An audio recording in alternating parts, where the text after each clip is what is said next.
প্রচেষ্টা চলছে, যেখানে নির্বাচন অনুষ্ঠানের দাবি করাটাই যেন একটি অপরাধ।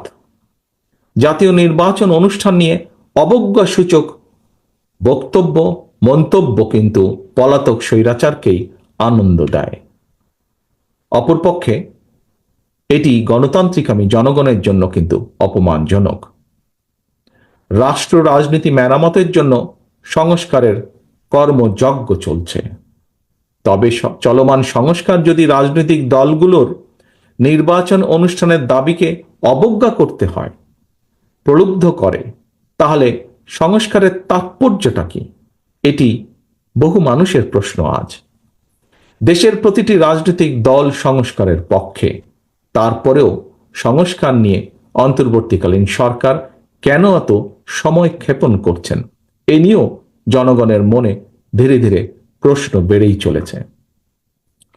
উপস্থিত প্রিয় রাজনৈতিক সহকর্মীবৃন্দ, প্রিয় ভাই ও বোনেরা, রাজনৈতিক দলগুলোকে অবজ্ঞা এবং জনগণের রায়কে অবহেলা করে বিরাজনীতিকরণকে উৎসাহিত করা হলে সেটি শেষ পর্যন্ত গণতন্ত্রকেই ঝুঁকির মধ্যে কিন্তু ফেলে দেবে।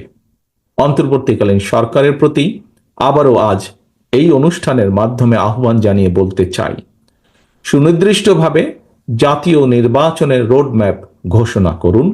রাজনৈতিক দলগুলোকে,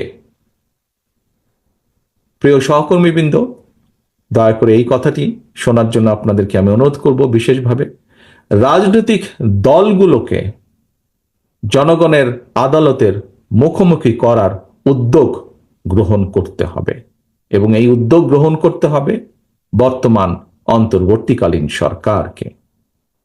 জনগণের ভোটের মাধ্যমে জনগণের কাছে জবাবদিহিমূলক সংসদ সরকার গঠিত হলে দেশের স্বাধীনতা, সার্বভৌমত্ব সুসংহত থাকবে।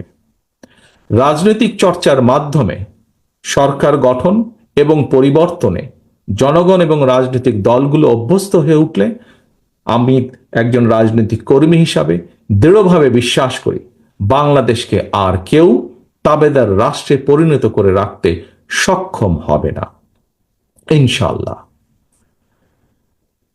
প্রিয় সহকর্মীবৃন্দ, আজকের সম্মানিত সভাপতি, এতক্ষণ আমাকে সময় দেওয়ার জন্য এবং আজকের এই প্রতিষ্ঠা বার্ষিকীর এই অনুষ্ঠানে আমাকে বক্তব্য রাখার সুযোগ দানের জন্য আমি আমার দলের পক্ষ থেকে আবারও আপনাদেরকে আন্তরিক শুভেচ্ছা এবং আজকের এই আপনাদের প্রতিষ্ঠা বার্ষিকী, আমার বাংলাদেশ পার্টির প্রতিষ্ঠা বার্ষিকীর আন্তরিক সাফল্য